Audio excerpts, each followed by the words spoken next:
Hi everyone, I'm Dr. Sam from University Animal Clinic, and this is Murphy, Dr. Lexi's new puppy. And we are here today to talk to you about puppy training. And we're gonna go over some of the most frequently asked questions that I get asked about training a new puppy.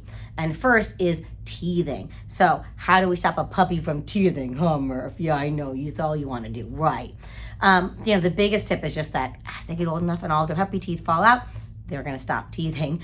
But some big things are crinkle toys. They love that. It's very distracting for them. They love the sound. It keeps them active.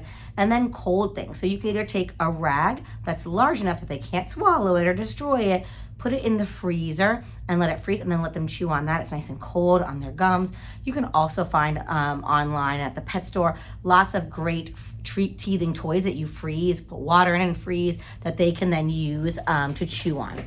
And that can be really helpful for teething. The next biggest question I always get asked is potty training.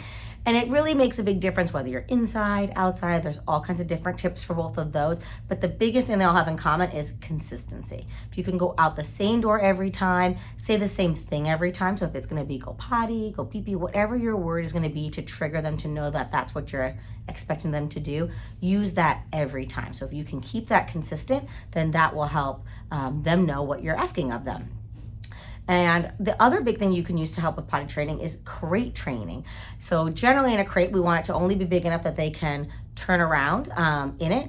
And so not that they have one area where they can not go into and then be another area, because that's when we can have accidents in a crate. Generally, a puppy does not want to have an accident in the crate unless they're not feeling well. And so that can be really helpful for potty training. You can have them in there and they shouldn't have accidents. How to crate train them is lots of positive reinforcement, treats, feed them in the crate, have that crate out and about with the rest of the family, so that's a place that they can go and sleep and have a nap. It's kind of their little space that they have. So if you can keep that in an open, positive environment, then they'll want to go in there.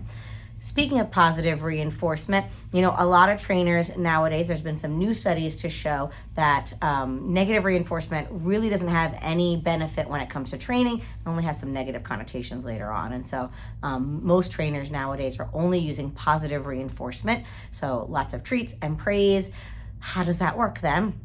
The biggest key that I would recommend is when you're training and using positive reinforcement, or when you're training and wanting to use positive reinforcement, if they're doing something you don't want them to do, distract them, get them away from that thing they're not supposed to be doing, digging in the trash, whatever. Get them over to you, maybe entice them with a treat to come to you. Have them do the act that you know they know how to do. Sit, stay, paw. So use one of those obedience training things that you've been working on. That way they can do that, they know how to do it, and then you reward that behavior. So if we can reward the thing we want them to do and distract them from the thing we don't want them to do, eventually they'll just forget about that and not go into it any longer. And so those are some of the basic commands I'll start with. Sit, stay, down, leave it is a good one because we don't want them to pick up something off the ground. So you want them to learn how to leave it. It's a super easy one to do. You put some treats in your hand and you put it on the ground under a cup. And as they go to try to get it, the second they stop, you tell them that leave it.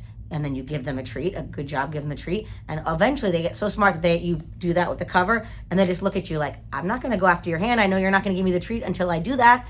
And then you give them the treat. And then eventually you work your way into putting a treat on the floor, something like that. And they don't touch it until you tell them that it's okay. And you can give them the treat then.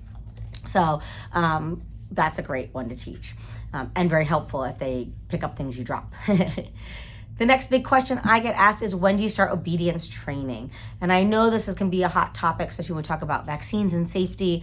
I think that the sooner we can start things like obedience training and socialization our puppies is good for them. So we want to start that early on, but we want it to be safe because we know they don't have all of their vaccines yet. So I recommend a reputable company that you can call, that they have all the pets that are there have been tested, that they have show their vaccine records and prove that they're as up to date as they can be for their age, and that they have all of their vaccines on board that they can have at that point, depending on their age. And then you know that you're keeping your puppy as safe as possible, because it's hard to wait till 4 months old before we start things like walking on a leash and sit and stay and all of those good things. So make sure you ask, are all the puppies up to date as far as they can be for their age group?